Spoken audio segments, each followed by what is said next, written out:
zoekers in ons midden. Als u een Bijbel bij u heeft, ik hoop van wel, in klassieke vorm, een boek of op een of andere toestel, wilt u met mij 1 Korinthe 2 openen, dat gedeelte dat broeder Willy Tittiger net voor ons voorgelezen heeft. Mogen de Heer zijn zegen toevoegen aan het voorlezen van Gods woord.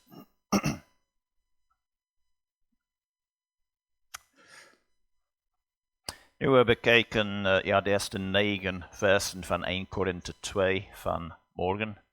Het is niet gemakkelijk om dit op te splitsen. Het hoort allemaal bij een grote stuk dat eigenlijk begint bij hoofdstuk 1, vanaf vers 18 tot hoofdstuk 4 en vers 1. Paulus pakt het probleem aan in de gemeente te Korinthe van verdeeldheid. En hij wil doorgeven het feit dat de wijsheid van God is het antwoord daarop. En het is soms moeilijk om niet in herhaling te vallen. Waarom? Wel, Paulus herhaalt bepaalde dingen ook in deze gedeeltes. En dat gaan wij ook zien in de komende weken. Er waren nooit 2 predikanten, 2 bekende predikanten. En ik ga nu terug naar de 19e eeuw. Ze waren alle 2 begaafde sprekers. Ze hadden beide een grote gemeenschap. En ik heb het over duizenden. Ik denk de een 3000, de andere 5000. Grote gemeentes, grote gemeenschappen in ieder geval. Mensen hoorden die graag. En om jullie nieuwsgierigheid misschien tevreden te stellen, zal ik 2 namen moeten noemen. Ik ga hier naar Londen, Groot-Brittannië.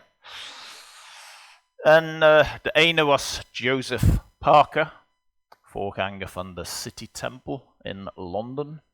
De andere, Joseph Parker was een congregationalist. Dat is gewoon de naam van een bepaalde soort evangelische kerk. In de andere kerk, de Metropolitan Tabernacle in Londen, de Baptistengemeente, was de predikant Charles Spurgeon.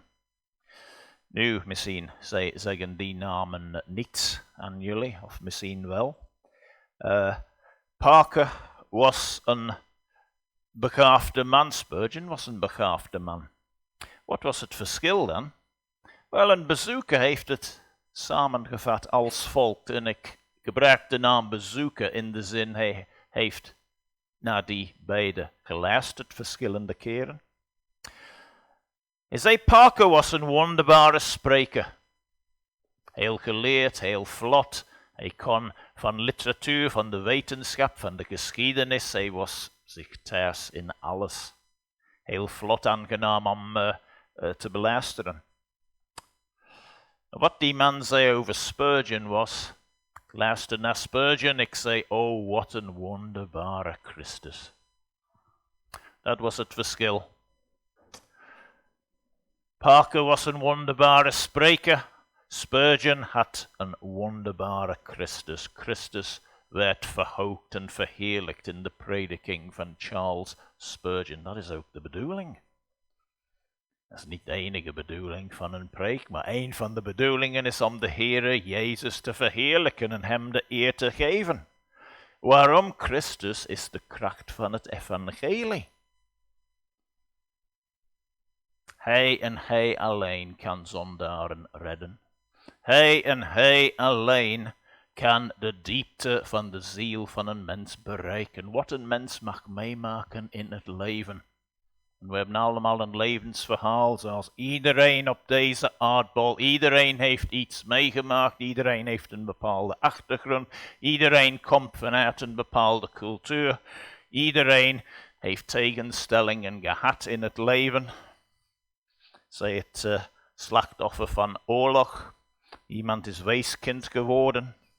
Iemand werd verkracht. Iemand heeft een trauma meegemaakt. Iemand heeft een slechte opvoeding gehad. Is in verkeerde kringen terechtgekomen. Noem maar op.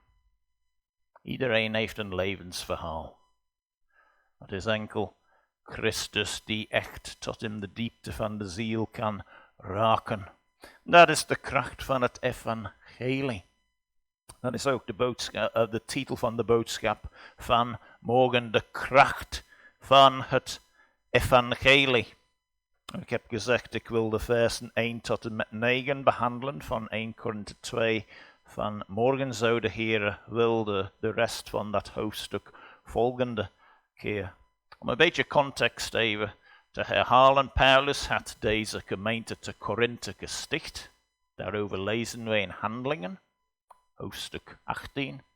Hij was 18 maanden in Korinthe geweest, verkondigde het evangelie. Een aantal mensen kwamen tot geloven. Dus Paulus zelf was de gemeente stichter. In de tussentijd, nadat hij de gemeente verlaten had om Gods woord ergens anders te verkondigen, waren er heel wat problemen ontstaan. Eén daarvan was de verdeeldheid.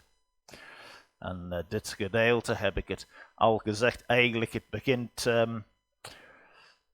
met het probleem in hoofdstuk 1 en vers 10. Ik roep u ertoe op, broeders, door de naam van onze Heer Jezus Christus, dat u allen eensgezind bent in uw spreken, dat er onder u geen scheuringen zijn, maar dat u hecht aaneengesmeed bent, één van denken, één van gevoelen. Nu, dat is geen pleidooi voor uniformiteit, dat ze moesten robotten zijn, iedereen precies hetzelfde zeggen en denken, dat was het niet. Maar ze moesten beseffen wat het was, of wie het was, beter gezegd, die hun verbond. En dat was de Heere Jezus. En hem in het middelpunt stellen. Nu, dat gedeelte dat volgt, en ik zei net, het gaat eigenlijk door tot het einde van hoofdstuk 4. Paulus hier wil tonen, het is Gods wijsheid, is het antwoord op dat probleem. Gods wijsheid. Niet de wijsheid van mensen. En ik zei dit ook vorige week. Mijn excuses als jullie het een beetje vervelend vinden om hetzelfde even te horen. Maar het is even belangrijk om het te herhalen. De wijsheid van deze wereld, daarmee bedoelt Paulus de wijsheid waarop mensen vertrouwen. De wijsheid van deze wereld, het heeft zijn nut op zijn plaats. Wat bedoel ik daarmee? Er zijn bepaalde mensen die een bepaalde kennis hebben van een bepaalde vak. De meeste van ons misschien hebben een computer thuis. En wat doen wij als die malfunctioneert? Als die stuk loopt? We vragen iemand die iets over computers weet. En dat kan iemand die dat beroep heeft. Die van de computerwinkel of een specialist opbellen. Of iemand, een vriend, die gewoon goede kennis van heeft. En we zijn blij dat die mensen daar zijn om ons te kunnen helpen. Hetzelfde geldt voor allerlei machines en systemen. De technologie. We zijn blij dat er mensen opgeleid zijn om in het onderwijs te werken. En in de gezondheidszorg. En in de industrie. En in allerlei sectoren van de maatschappij. Wereldse wijsheid. Nu, het heeft zijn nut op zijn plaats. Dat moet wel benadrukt worden. Als er problemen zijn met iets, is het goed om iemand te hebben die ons kan helpen, die een oplossing kan brengen. Maar Paulus wil hier benadrukken in dit gedeelte de wijsheid van de wereld. Dat kan ons geen eeuwige leven geven. Wat in de volksmond te zeggen, dat brengt ons niet naar de hemel. Dat kan niet. De Korinthiers hadden een verkeerde nadruk. Ze waren bezig met de verkeerde dingen. De wijsheid van deze wereld heeft zijn nut, maar enkel de boodschap van het kruis kan het diepste probleem van de mens oplossen. Wat is dat? Dat is zijn vijandschap tegenover God, de schepper. Mens is in rebellie tegenover God. En dat brengt scheiding tussen God en de mens. En als er niets gebeurt, als er geen verandering komt, die zondaar blijft in die toestand, en God verandert niet, dat zal nooit gebeuren. Dus de toorn van de levende God blijft op de zondaar die zich niet bekeert. Als er geen verandering komt in de zondaar, komt er zeker geen verandering in de reactie van God. Maar er is een boodschap van genade en van hoop en van wedergeboorte en bekering. En het gaat om het kruis van de Heere Jezus. En het ging hierom in dit gedeelte, hoe bracht Paulus die boodschap over? Hoe? En mijn eerste punt van mooi is, de Heere gebruikt de ware verkondiging van zijn woord. En ik wil vanuit de versen 1 tot en met 5 hier dit punt gaan illustreren. Paulus was een trouwe dienstknecht en verkondiger van Gods woord. Hij gaf trouw door wat de Heere hem gegeven had. Dat wil zeggen, hij heeft niets toegevoegd, niets daarvan weggenomen. Hij was trouw in zijn werk. In de Bijbelstudie een aantal weken terug maakte ik een vergelijking tussen het werk van een predikant en het werk van een postbode. Er is een goede vergelijking te maken hier. De taak van een postbode is om brieven te bezorgen.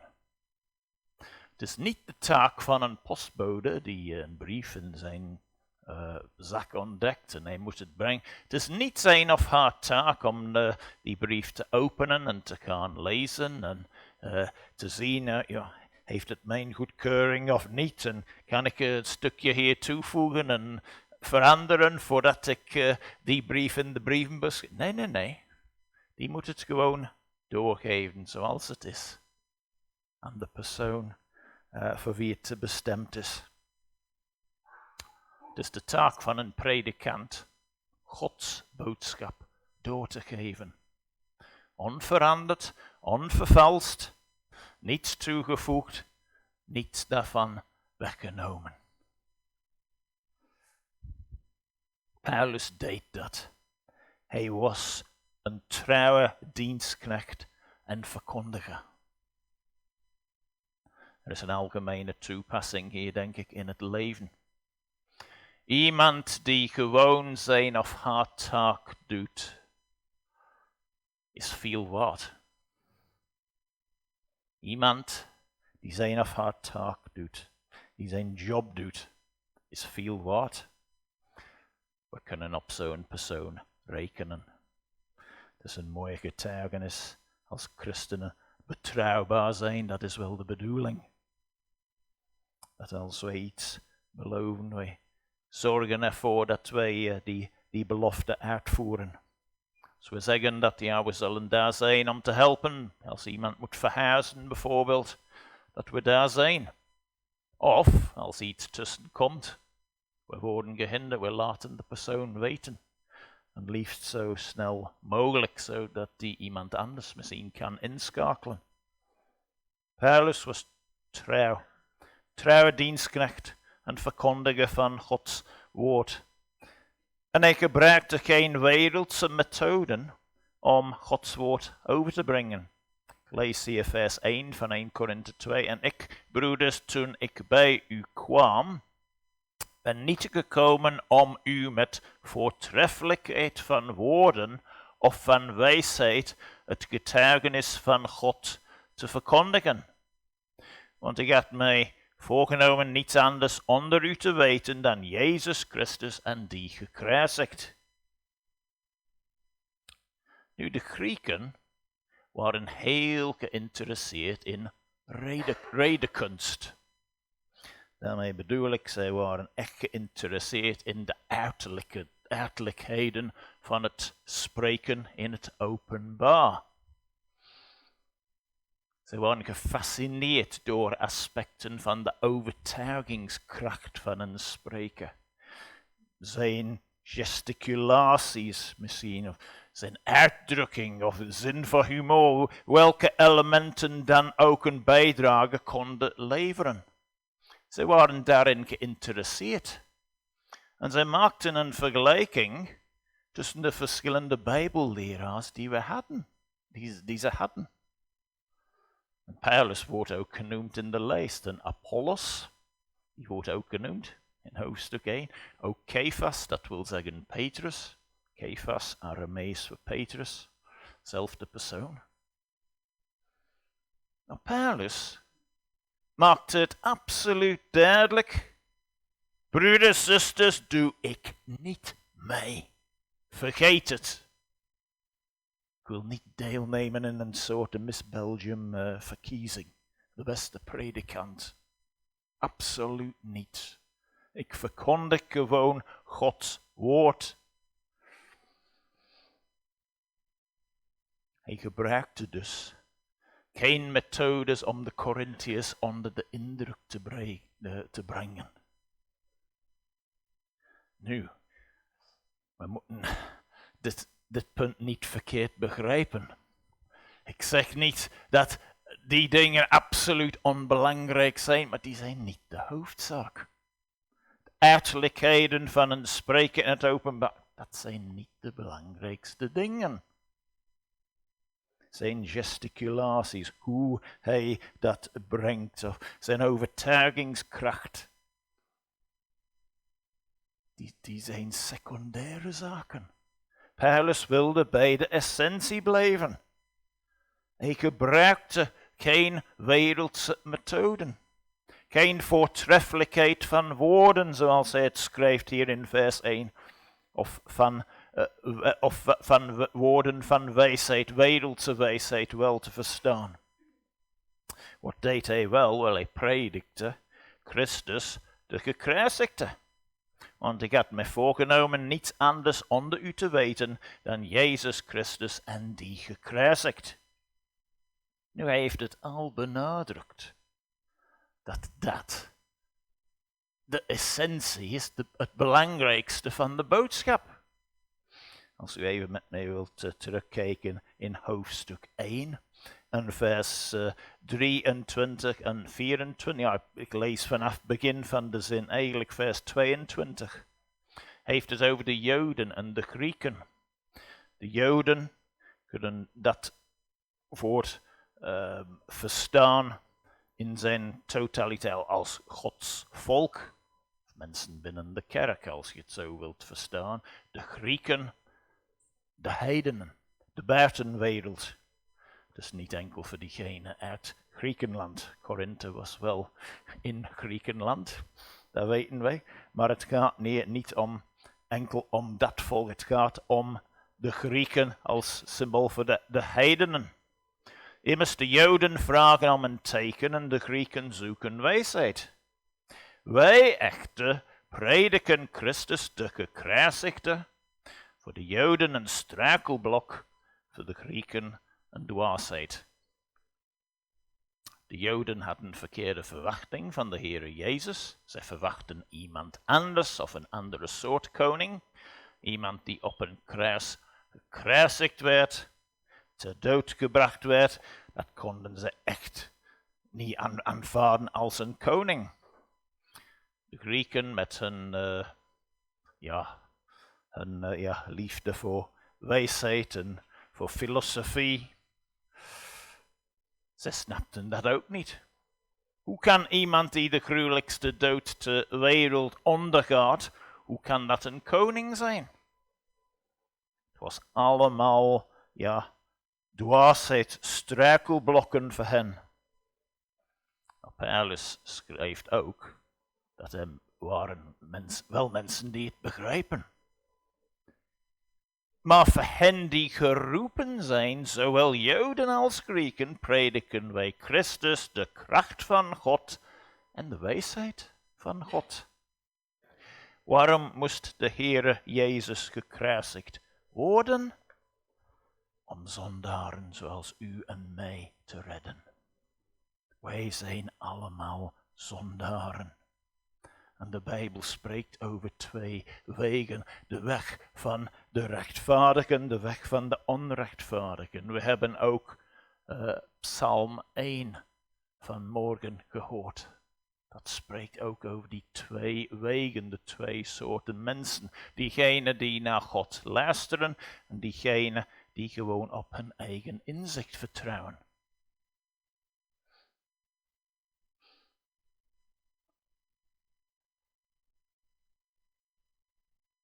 Christus stierf voor zondaars. Sommigen reageren daarop, anderen niet. Ja, het is het werk van de Heilige Geest in de ziel van een mens, dat bepaalt het verschil. Wat voor een iets krachtigs en wijs en verstandig is, voor de andere dat is dwaasheid, dat is een struikelblok. Het is Gods werk in de ziel die dat verschil maakt. Maar daarom stierf de Heer. Daarom is hij naar het kruis gegaan. Die boodschap wil Paulus doorgeven. En in zijn verkondiging, hij vertrouwde niet in zichzelf. In Korinthe 2 vers 3 en 4 schreef hij iets over hoe het met hem was toen hij onder de korinthiers was. Daarover lezen we in Handelingen 18. Ik was bij u in zwakheid, met vrees, veel beven. En mijn spreken, mijn prediking bestonden niet in overtuigende woorden van menselijke wijsheid, maar in het betonen van geest en kracht. Paulus had geen vertrouwen in zichzelf om succes te boeken. Hij wilde geen cultleider zijn. Hij wilde zelf de eer niet krijgen. Hij wilde gewoon Gods woord verkondigen.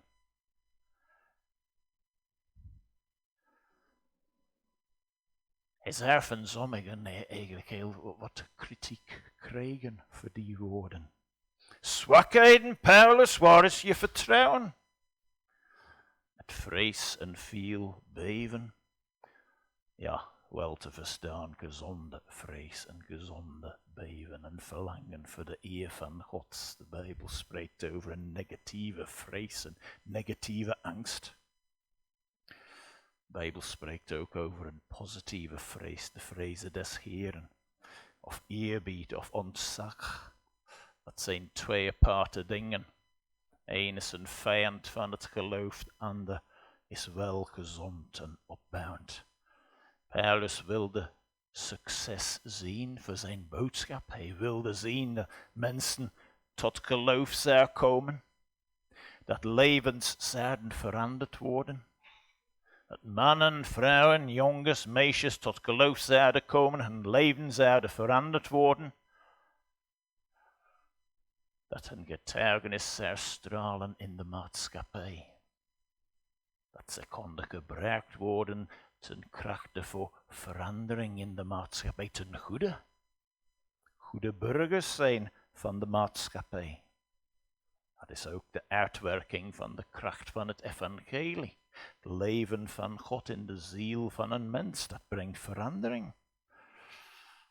Maar Paulus wist, hij kon dat zelf niet teweeg brengen. Hij kon zelf niemand tot bekering brengen. Daarom zijn vrees, zijn ontzag, daarom zijn beven, daarom zijn zwakheid. Dat is een goede haring voor een christen te hebben. Wij vertrouwen niet op onszelf. Nu laat ons dit ook niet verkeerd begrijpen. Het betekent niet dat wij niets gaan doen. Het betekent niet dat wij de hele dag in ons bed gaan blijven. Ja, dat zou ook niets opleveren. Maar dat is ook niet de bedoeling van de Heer. In bed de hele dag blijven, ja, dat is enkel iets voor uiterste zieke mensen. Diegenen die gezond zijn, hebben werk te doen. We delen Gods woord met mensen. We zoeken gelegenheden om dat te doen. We bidden voor hen. We bidden tot de Heere God dat Hij ons getuigenis zal zegenen en gebruiken. Dat het ergens mag landen in het hart van een ziel ergens. De redding brengen en een veranderde leven. Paulus wist, ik kan dat niet doen. Daarom had hij geen vertrouwen op zichzelf. En dat is een gezonde houding. Ja, op wat vertrouwde hij dan wel dat vertelt hij ook. In vers 5. Aan het einde van vers 4 ook, maar in het betonen van geest en kracht, opdat uw geloof niet zou bestaan in wijsheid van mensen, maar in kracht van God. Het is Gods werk om een zondaar te redden. Dat is in de meeste gevallen een proces en dat duurt een tijd. Iemand gaat door het leven en op een duur beseft, ik ben niet in orde met God de Schepper. En hoe komt dat? Dat komt door het horen van Gods woord, door welke omstandigheden dan ook. Zij het in een samenkomst of de persoon ontmoet een christen. Die vertelt over de Heere Jezus. En als Gods geest begint te werken in die ziel, die begint te beseffen, die wordt onrustig. Ik ben niet in orde, ik ben een zondaar.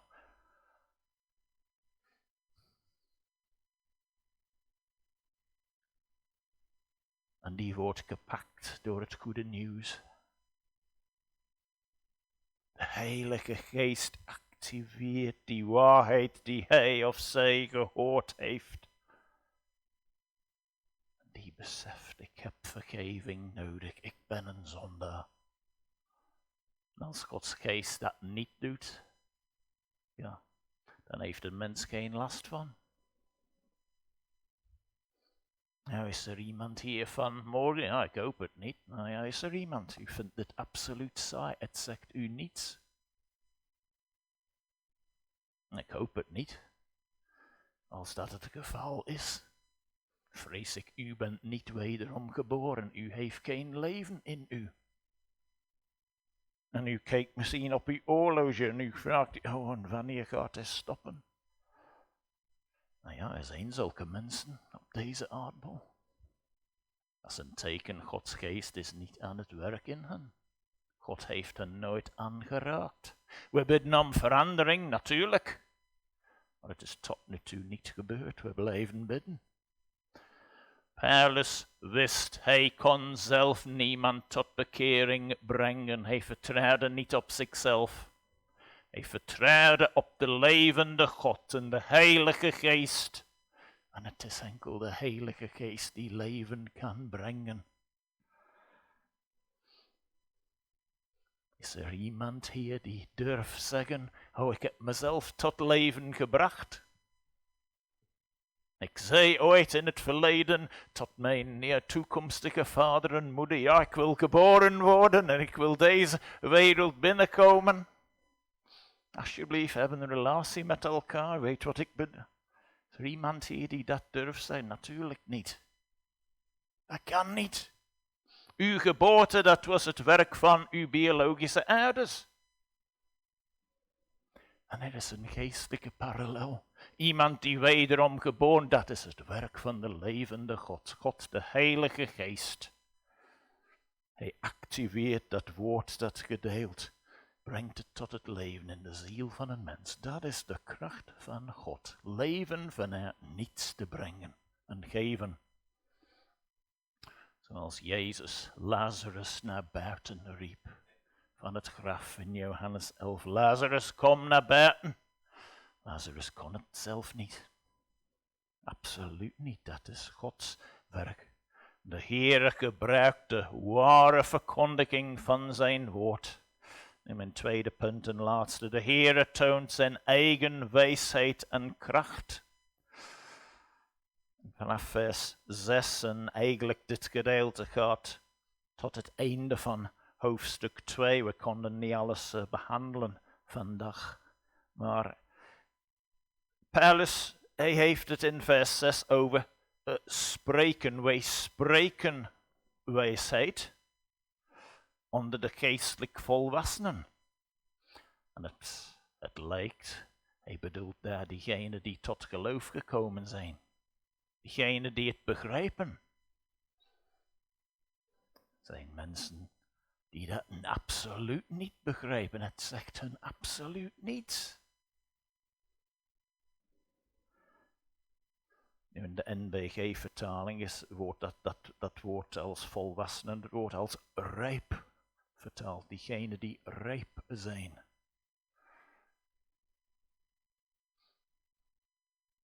Diegene in wie een werk van Gods genade gebeurd is. Hoe zwak en hoe klein dan ook in sommige gevallen, maar toch, het is daar. Er is leven.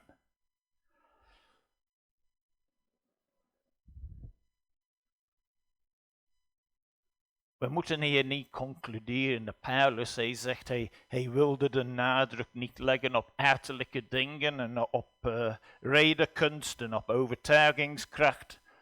Het wil niet zeggen dat hij onverstandig was. Het wil niet zeggen dat hij niet geleerd was. Hij was dat wel. Maar hij wist dat die dingen geen ziel zou redden. En hij beseft ook de woorden die hij sprak. Er waren wel mensen die zijn woorden zouden begrijpen. Dat is ook het werk van de Heilige Geest. En de Heere vernietigt de wijsheid van deze wereld. Paulus schrijft in versen, wij spreken wijsheid onder de geestelijk volwassenen, maar een wijsheid niet van deze wereld. En ook niet van de leiders van deze wereld, die teniet gedaan worden. Misschien een verwijzing naar bijvoorbeeld Pontius Pilatus, gouverneur van Judea. En hij had de Heere Jezus overhandigd aan de Joden om hem te kruisigen. Misschien is het een verwijzing naar de Joodse lijden toen Jezus op aarde was. Misschien een verwijzing naar de Roomse keizer. Claudius of Nero, een van de twee. We weten niet precies wanneer 1 Korinthe geschreven werd. 53, 54, 55 misschien. Maar alleszins, God zou al de werken van die mensen teniet brengen, vernietigen. Alles wat Claudius, wat Nero, wat de Joodse leden, wat Pontius Pilatus deden, hij zou het tot niets brengen. De Heer openbaart zijn woord door zijn Heilige Geest. En Paulus, hij valt een beetje in herhaling. Sorry als de preek hier een beetje in herhaling valt. Maar ja, Paulus, hij wil het echt benadrukken. Het moest belangrijk geweest zijn. Wij spreken echt de wijsheid van God als een geheimenis. Wat is een geheimenis? Dat is iets dat moet geopenbaard worden. Sommige geheimenissen zullen geopenbaard worden gewoon met tijd in de toekomst. Sommige geheimenissen zullen ooit geopenbaard worden gewoon door de kracht van God. Wedergeboorte en bekering, dat is een voorbeeld daarvan. De getuigenis van iemand die ineens iets ziet. Ja, vroeger was ik blind, nu zie ik. En ik geloof dat zal klinken met vele mensen hier in de zaal van morgen. Ja, vroeger dacht ik dit en dit en dit over God en over mezelf. De Heer raakte me, nu zie ik het. Nu zie ik het. Ik was en ben een zondaar. En de Heer Jezus is voor zondaren zoals mij gestorven. Nu heb ik het leven. Terug te komen over geheimenis, het geheimenis van het evangelie. Er zijn geheimenissen die eigenlijk nooit zullen geopenbaard worden. Wat bedoel ik daarmee? Ja, die zijn de dingen gewoon boven het menselijk verstand. En het is een discussiepunt, maar misschien zijn er bepaalde dingen die we zelfs in de eeuwigheid nooit zullen begrijpen. Misschien. De drie-eenheid God, 3 personen in één God. Ja. De 2 naturen van onze Heere Jezus, volledig God, volledig mens. Hoe die 2 in 1 persoon kunnen verenigd worden. Ja, er zit mysterie in hoe de Heere Jezus door de Maagd Maria geboren werd en de Heilige Geest, hoe ging hij te werk? Ja, probeer dat uit te leggen. Zodat een andere dat begrijpt. Er zit mysterie daarin. Maar het evangelie is een geheimenis. De Heer, hij openbaart bepaalde geheimenissen en dat deed hij met het evangelie. Een wijsheid die verborgen was en die God voor alle eeuwen voorbestemd heeft tot onze heerlijkheid. Vers 8. Ja, het is opnieuw een stukje herhaling. Hè? Een wijsheid die niemand van de leiders van deze wereld gekend heeft. Immers als zij die gekend hadden, zouden zij de Heere der heerlijkheid niet gekruisigd hebben. Zij dachten, we kunnen hem zo kwijt. Oh, steek hem aan het kruis. Nu, als zij de waarheid beseft hebben, zouden zij geweten hebben, dat kan niet. Hoe kunnen wij God kwijtraken? Hoe kunnen wij God aan de kant schuiven? Als zij dat gezien hadden, beseft hadden.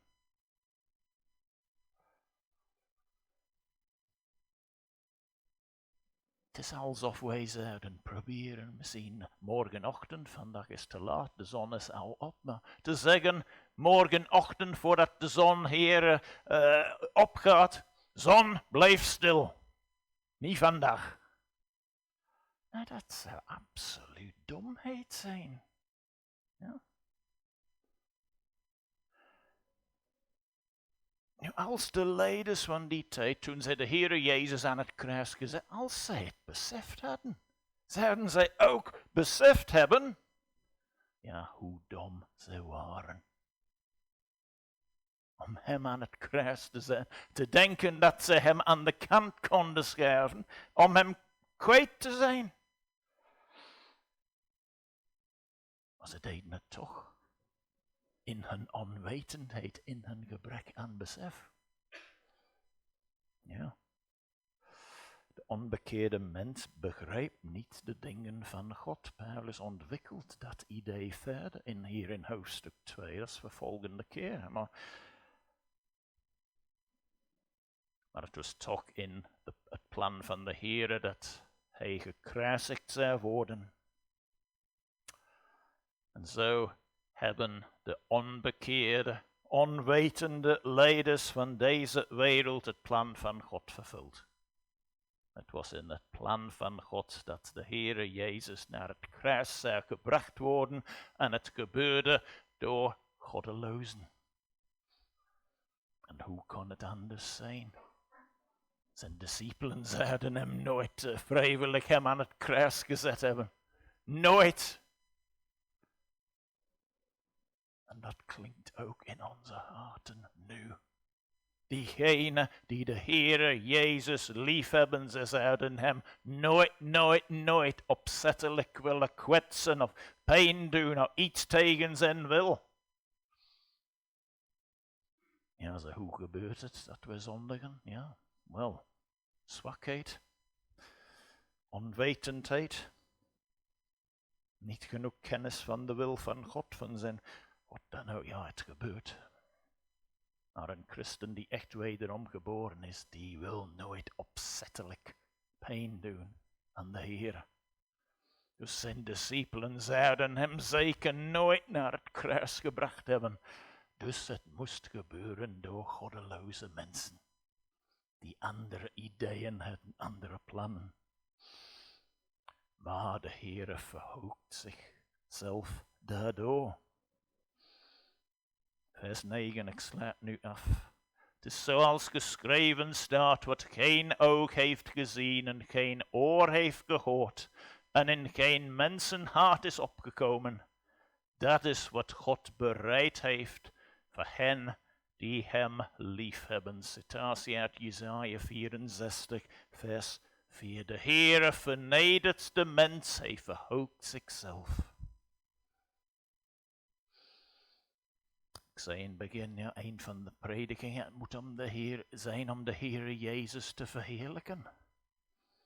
Dat is niet de enige bedoeling van een preek. Het is ook bedoeld om zondaren te vernederen. En ook heiligheid, bekering en een wandel met de Heere te promoveren. Dat teweeg te brengen.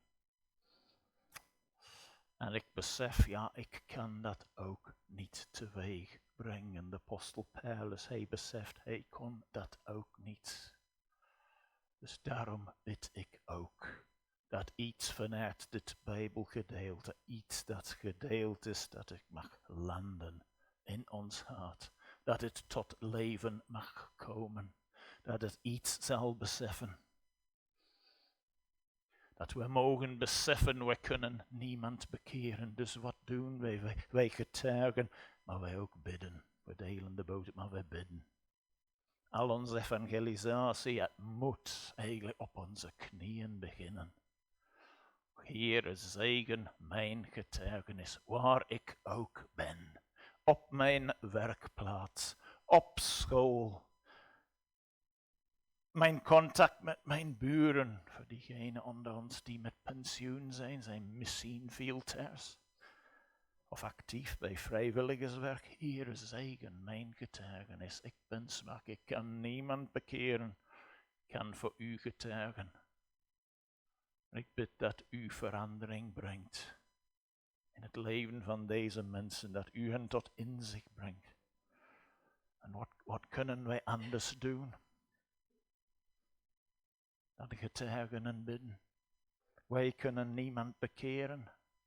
Ja, een christen die dat probeert, ja, die is verkeerd bezig. En het zal nooit lukken. Nooit lukken. Ik denk, we hebben allemaal de woorden gehoord van ongelovige vrienden of kennissen. Ah, je gaat mij nooit bekeren. Die heeft volledig gelijk. Het moet Gods werk zijn. Paulus beseft het. Wij moeten dat ook beseffen. Maar de Heer openbaart dingen en hij legt zijn hand op bepaalde zielen en hij geeft het leven en het vertrouwen op de gekruisigde Christus. En hij komt wonen door zijn geest in het leven van die ziel. En hij doet wonderbare dingen. Hij geeft vrede in het leven. Hij spreekt ons vrij. Hij zorgt voor ons, hij beschermt ons. Zoveel zegeningen die ontelbaar zijn. Laat ons de Heere loven en danken voor zijn genade. Komt, laat ons hem aanbidden in ons hart en in ons leven. Amen. Laat ons bidden.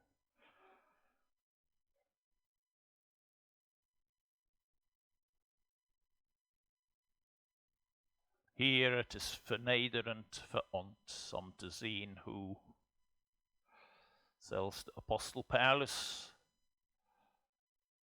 moest beseffen dat hij vanuit zichzelf niets kon bereiken in uw koninkrijk. En zo ging hij naar Korinthe in zwakheid, met vrees en beven, in de hoop dat u zijn boodschap en zijn werk zou zegenen en leven brengen. En Heere, daar moet ook onze houding zijn. Zo Heere, wilt u ons inderdaad vernederen onder uw machtige hand en woord. Help ons ook, om te beven voor uw woord. Heere, dat het tot zijn doel mag komen en dat wij niet in de weg zullen staan. Hier is er iemand hier in ons midden, een vreemde tegenover uw genade. O Heere, raak die ziel aan, vandaag. Die ziel tot u mag roepen, o Heere, vergeef mijn zonden. Reinig mij, maak mij klaar voor de eeuwigheid. Heere, voor diegenen die reeds uw kinderen zijn. Heere, bewaar ons op ons levenspad. Zegen onze getuigenis voor u. Mogen iets van uw liefde en uw genade door ons uitstralen. Ook ten goede van onze maatschappij. Maar meest van al ter verheerlijking van uw naam. Wij vragen het om Jezus wil. Naar het genade. Amen.